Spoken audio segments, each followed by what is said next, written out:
Bonjour à toutes et à tous. L'objectif de cette vidéo, c'est de vous présenter la vision et les travaux de recherche de Marques sur les marchés du numérique dans le secteur public. Bonjour, Aurélie Courtodon, responsable de l'expertise secteur public, santé et digital au sein de Marques Magnétique.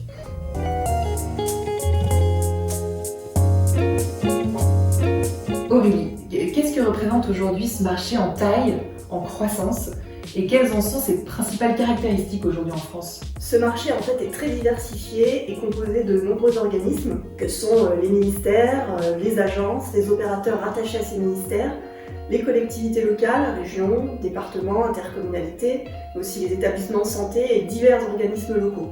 Donc c'est un ensemble très vaste qui pèse aujourd'hui pour un peu plus de 8 milliards d'euros en 2021, avec une croissance moyenne annuelle de 2,7%, presque 3% d'ici fin 2024. Une croissance qui est un peu moindre par rapport au marché global, mais parce que c'est un marché qui maîtrise ses dépenses publiques, donc qui reste prudent dans ses investissements. Néanmoins, un marché constant et qui montre aussi des variations selon des sous-segments, notamment la sphère centrale qui pèse pour plus de 5 milliards d'euros, qui a une croissance un peu moindre de 2%. Et par contre, la sphère locale un peu plus dynamique qui pèse pour 3 milliards d'euros, un peu plus de 3 milliards d'euros, et qui a une croissance qui approche les 4%. Donc un dynamisme différent qui se retrouve aussi sur des segments plus précis du marché informatique, et en particulier le segment du cloud, qui a une forte croissance, plus de 16%, donc qui porte ce marché.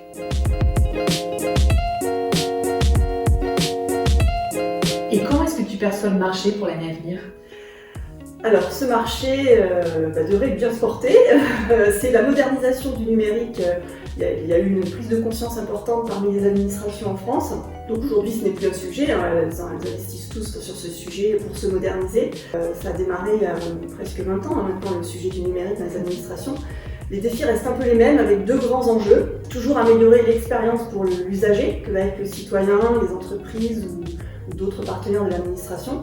Et un autre grand enjeu, bien sûr, c'est améliorer l'expérience de l'agent, son environnement de travail au quotidien, pour améliorer sa performance et in fine en arrière-plan, le service public. Donc toujours ces grands enjeux avec quand même de nouveaux défis. Des défis qui vont être autour de la confiance des services et des usages numériques publics, pour faire face notamment aux enjeux de sécurité, des cyberattaques. La confiance, la souveraineté pour les données les plus sensibles, l'interopérabilité pour réduire aussi les silos métiers des administrations qui peuvent freiner le bon fonctionnement d'un service numérique. Donc l'interopérabilité, la rationalisation, parce qu'il y a eu beaucoup de solutions déployées depuis 10 ans et maintenant il faut un petit peu mettre de l'ordre dans tout ça.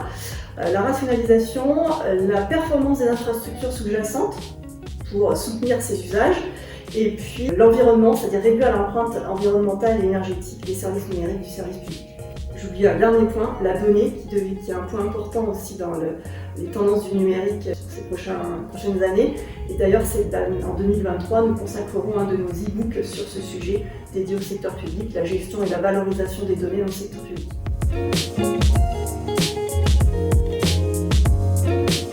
Et comment s'articule ton programme de recherche?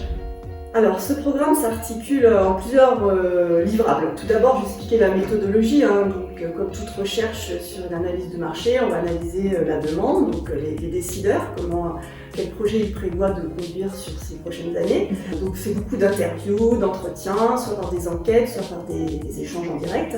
Et puis, bien sûr, l'offre, comment ces décideurs sont accompagnés sur le marché avec les offreurs du numérique. Donc là, pareil, des échanges, comprendre les différentes offres. Et puis un lien très fort avec aussi les associations de décideurs du numérique dans le secteur public, notamment de collectivités locales. Je peux en citer quelques-uns, Idealco, Côté Numérique et Ecoter. Donc vraiment rester en prise avec le terrain et ces associations qui portent leurs enjeux. Donc toute une recherche tout au long de l'année qui va se concrétiser par différents livrables, les grandes tendances annuelles du numérique dans le secteur public, les données de marché pour estimer le volume qu'on fait chaque année, les données de marché, les classements d'acteurs et puis les fameux e-books et documents que l'on peut communiquer à l'extérieur pour accompagner les décideurs.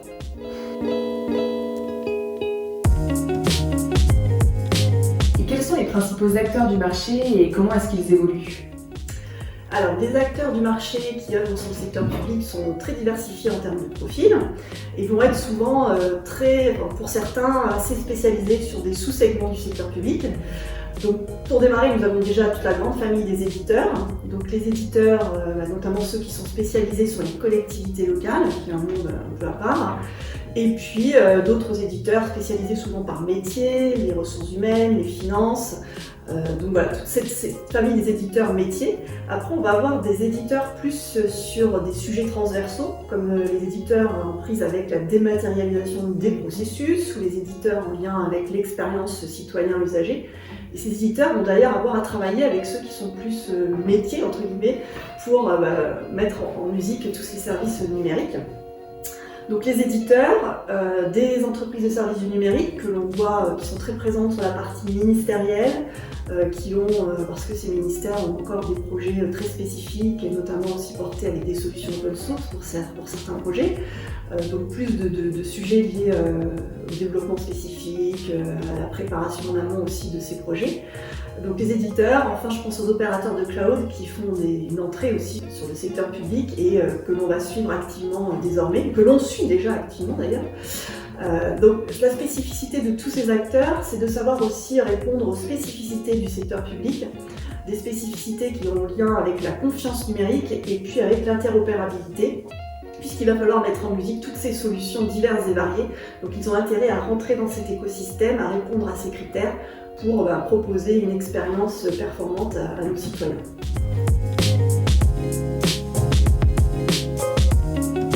Et alors, d'une façon générale, comment est-ce que tu aides les décideurs dans les entreprises ?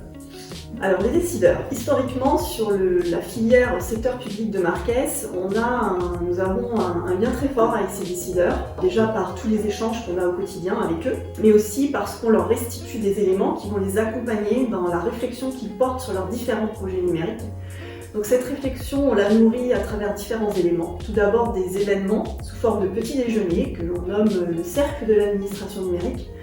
Un événement pendant lequel on réunit 10 à 15 personnes du secteur public qui viennent écouter le retour d'expérience d'un de leurs pairs. Cet événement va leur permettre de nourrir leur propre projet en fait. Donc ces événements, cercle de l'administration numérique, mais aussi nos résultats d'études qu'ils peuvent consulter via des documents, notamment nos e-books, très focalisés sur des sujets précis du numérique. Pareil, certains nous évoquent souvent que ces documents leur permettent de porter des messages en interne, notamment auprès de leur direction générale ou d'autres métiers, pour montrer ce que font d'autres administrations. Et enfin, ça va être aussi notamment lors d'interventions où l'on rencontre les décideurs sur des salons, des événements dédiés au secteur public, et là c'est dans l'échange direct et c'est très fructueux dans ce relationnel et la construction de cette relation. Dernier point, de plus en plus aussi, viennent vers nous pour comprendre aussi l'écosystème de fournisseurs et avoir des repères par rapport aux différentes solutions présentes sur le marché.